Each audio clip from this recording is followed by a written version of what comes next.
집곡의 도가인물전. 오늘은 여동빈에 대해 알아보겠습니다. 중국 도교 팔선에 속하는 선인으로 불리는 인물로 팔선 중에 가장 대중에게 인기 있는 인물이다.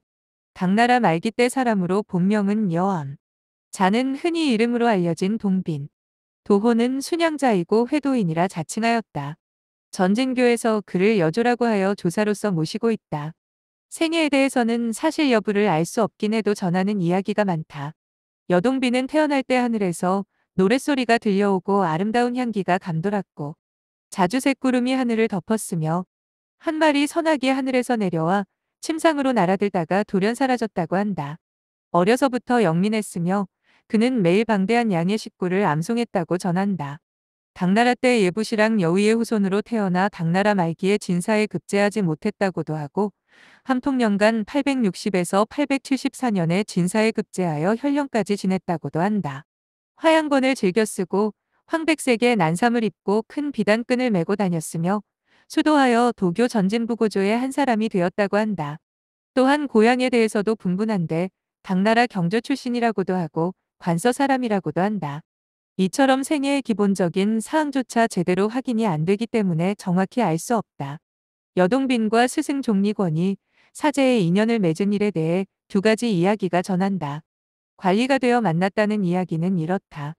여동빈이 강주 덕화연의 수령으로 있을 때 종리권을 두 번 만나 나무 밑에 함께 앉아 금단묘지와 가르침을 전수받고 낙향한 뒤 벼슬을 사용했다. 관복에 비녀를 뽑고 관인의 끈을 풀고 기람을 점지하니 소양월인 7월이었다. 곧 스승 종리권을 쫓아가서 종남산 종남루 제1층에서 스승과 대면했다.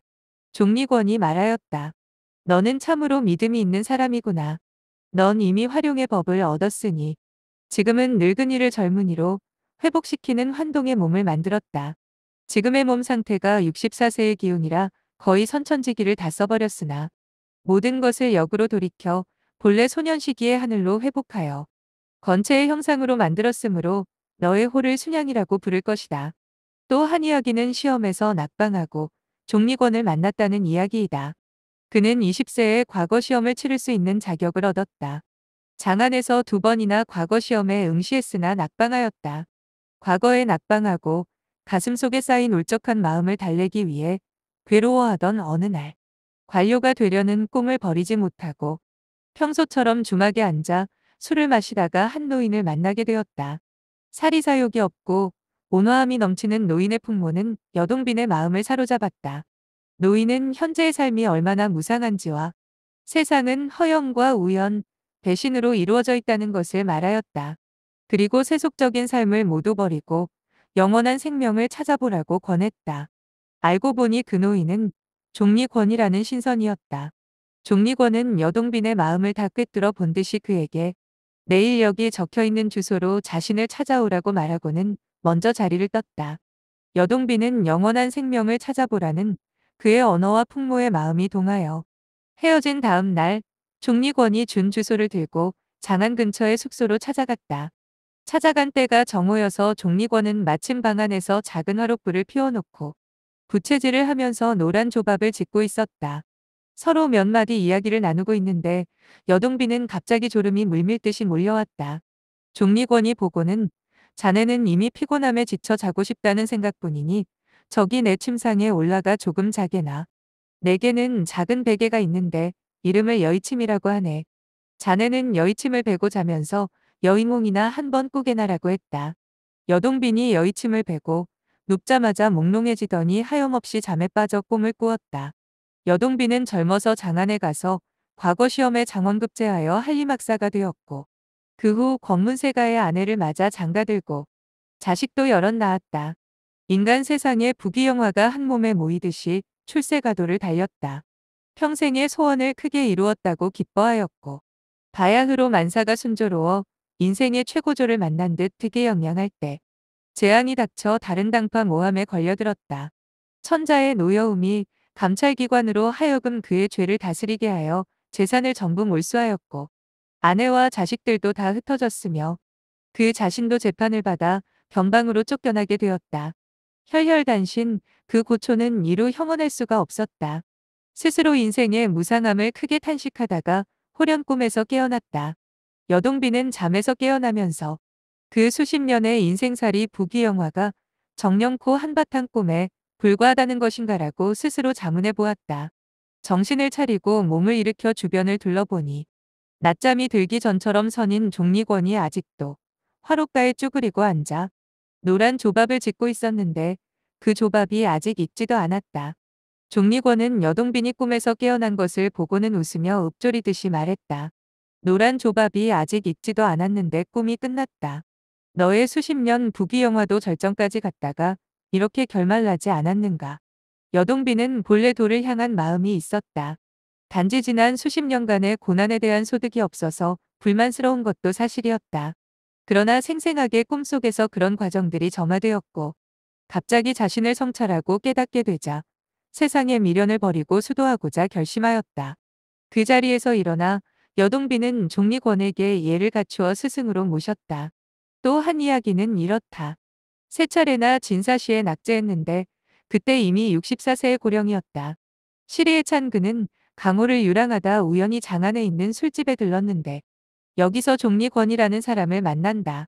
그와 종리권의 첫 만남이었다. 종리권은 한나라 때 사람이므로 이미 500세도 더 된 신선이었다. 여동비는 머리가 땅에 닿도록 절을 하고 선도 배우기를 간청했으나 종리권은 그의 속세의 인연이 아직 남아있다며 뒷날을 기약하고 나는 듯 가버렸다. 이후 종리권은 그가 도를 받을 만한 그릇이 되는지를 보기 위해 10개 관문에 혹독한 시험을 치르게 한다. 이것이 운방십 시동빈의 일화인데 10가지 시험을 보면 다음과 같다. 일시 어느 날 오후 여동빈이 밖에서 집으로 돌아와 보니 집안 사람들이 모두 병들어 죽어 있었다. 그래도 그는 조금도 슬퍼하지 않고 후한 장례를 준비하자 죽은 이들이 모두 아무 일 없었던 듯이 일어났다. 이시 하루는 산에 올라가 약초를 캐다가 황금 수십 덩어리를 발견했는데 얼른 도로 묻어버리고 하나도 갖지 않았으며 거리에서 고대의 구리벼루 하나를 사가지고 집으로 돌아와 갈다 보니 금으로 된 것임을 알게 되자 곧장 그 벼루 판 사람에게 금 벼루를 돌려주었다. 3시 정월 어느 날 어떤 거지가 문 앞에 와서 구걸하자 여동비는 재물을 모두 주었다. 그런 뒤에도 그 거지는 자꾸 욕심을 부리며 끈질기게 귀찮게 굴었지만 그는 거듭거듭 예로써 상대하자 웃음을 머금고 가버렸다. 사실 하루는 여동빈이 참선하고 있는데 혼미한 중에 어렴풋이 자기 자신이 산속에서 양을 치고 있는 것을 알았다. 그런데 갑자기 맹호 한 마리가 양떼들을 쫓아오는 것이다. 그는 부랴부랴 양떼들을 산 아래로 몰고 가서 자기 몸으로 범을 가로막고 섰다. 그러자 뜻밖에도 그 맹호는 고개를 숙이고 사라졌다. 오시 어느 날 산속 초가집에서 책을 보고 있는데 문득 17살쯤 되어 보이는 아리따운 여인이 친정에 가는 도중에 길을 잃었다면서 하룻밤만 묵게 해달라고 했다. 그날 밤 그 아리따운 여인은 갖가지로 그를 유혹했지만 그는 끝내 움직이지 않았다. 6시 한 번은 그가 물건을 거리에서 팔고 있는데 가난한 사람이 그에게 값을 좋게 매겨 흥정하더니 막상 반값만 치르는 것이었다. 그래도 그는 그 사람과 다투지 않고 깨끗이 상품을 내주고는 한 푼도 받지 않은 채 집으로 돌아갔다. 7시 하루는 멀리 놀러 갔다. 돌아와 보니 집안의 재산을 모두 도둑맞아 텅 비어 있었다. 그러나 그는 조금도 성을 내지 않았고 잃었다고 걱정하는 생각도 없었다. 8시 미친 것처럼 꾸민 도사 한 사람이 광장에서 사람들을 모아놓고 약을 팔면서 누가 이 약을 사려오? 먹으면 곧 죽는 약이지만 다음 세상에 반드시 돌을 얻게 되오. 하였다. 그는 돌을 구할 결심을 가지고 있었기 때문에 그 약을 사가지고 집으로 돌아와 먹었는데 도리어 편안하고 아무 탈도 없었다. 9시 하루는 그가 조각배를 타고 범람하는 강 위를 떠도는데 파도가 그렇게 거칠게 날뛰어도 단정히 앉아 움직이지 않자 그 험하던 파도도 잔잔해졌다. 10시 한 번은 그가 방 안에 앉아 있는데 갑자기 괴상한 귀신들이 수없이 나타나 그를 때리려고 하고 또는 죽이려고 했다. 그러나 그는 조금도 무서워하지 않았다. 또 수십 명의 야차들이 살이 찢기고 피를 흘리는 귀신 하나를 데리고 오니 그 귀신이 너는 전생에 날 죽였어. 그래서 내가 금생에 빚을 받으러 왔다. 하고 울부짖었지만 그는 피하지 않고 칼과 오랏줄을 잡고 자살하려 하니까 갑자기 공중에서 크게 꾸짖는 소리가 들리더니 귀신들이 모두 사라져버렸다. 이러한 십시의 과정을 무사히 마친 후 종리권이 나타나 여동빈의 손바닥을 어루만지며 말하기를 속세의 마음은 없어지기 어렵고 선인의 재주는 만나기가 어렵다. 내가 사람을 구하는 것은 남이 나를 구하는 것보다 어려운 것이네. 라고 하였다. 스승이 제자를 찾는 것은 오히려 제자가 스승을 찾는 것보다 더 어렵다는 말이니 도를 전하는 것이 얼마나 큰 정성과 노력이 필요한가를 느끼게 해주는 말이다. 종리권이 계속해서 이르기를 내가 10번을 시험했으나 모두 꺾이지 않으니 그대는 반드시 득도할 것이네. 세상을 구제하고 남을 이롭게 하여 삼천의 공을 꽉 채워 800행을 원만히 하면 바야흐로 신선이 될 것이네. 하였다. 그의 스승은 신선의 길을 감에 있어 모든 고난과 고통을 뛰어넘어 자신의 생명을 완성시키는 것도 중요하지만 자신과 함께 사는 세상 사람을 구제하는 것이 몇 배나 소중한 과정임을 깨우쳐주고 있다. 이어서 말하기를 세간에 살며 공행을 닦은 후에 나와 같이 살도록 하게 라고 했다. 그러자 그는 말하기를 저의 뜻은 선생님과 다릅니다. 반드시 중생을 모두 구제하고 떳떳이 상계에 오를 것입니다. 하였다. 이에 종리권은 그가 자신보다 훨씬 더 큰 도를 깨닫는 신선이 될 것이라 예견했다. 그가 원하던 바는 단순히 득도하여 자신만의 평안함을 추구하는 것이 아니었던 것이다. 도교에서는 속세를 초탈하여 신선의 경지로 중생을 인도하는 것을 도세라 한다. 여동비는 종리권이 떠난 후 73세의 대도를 원만히 이루고 도세의 삶을 살게 된다. 이후 여동비는 천상의 상제님으로부터 신선의 제목을 고르라는 선선사의 관직을 받고 인간 세상에서 오래도록 활동을 하게 되었다. 훗날 그는 인연 있는 사람을 찾아 금단의 도로서 영생불사의 선맥을 전했다 한다. 지금껏 신선에 대한 아름다운 이미지가 남아있는 것은 한 사람이라도 더 인간을 세속에서 건져내어 선맥을 전수하려는 그의 애틋한 마음 때문일 것이다. 이렇게 두 사람의 인연에 대해서는 여러 이야기가 전한다. 여동비는 종남산 학정봉 동굴에서 수련하였는데 종리권에게 상청비결을 전수받았다고 한다. 그 뒤에 천둥건법을 깨우쳐 천하를 두루 돌아다니면서 교룡을 죽이는 등 세상 사람들을 구제하는 데에 많은 힘을 기울였다고 한다. 그의 술법은 유해섬에게 전해졌는데 유해섬은 왕중양과 더불어 도교의 남부기종으로 꼽힌다. 스승 종리권은 붓으로 석벽에 다음과 같이 썼다. 낮과 밤, 음과 양의 조화를 잘 이루고 상승시켜 진인을 이루어라. 라고. 그리고 수련을 잘한 뒤 세상에 나아가서 운유할 때 덕을 널리 베풀고 공덕을 많이 쌓아라. 내가 공을 이루고 원만하게 되면 너와 나는 천상에서 다시 만날 수 있을 것이다. 꼭 이것을 기억하라라고 당부하였다. 또 말하였다. 오늘 이후로 너는 이 산중에서 내 친구이다.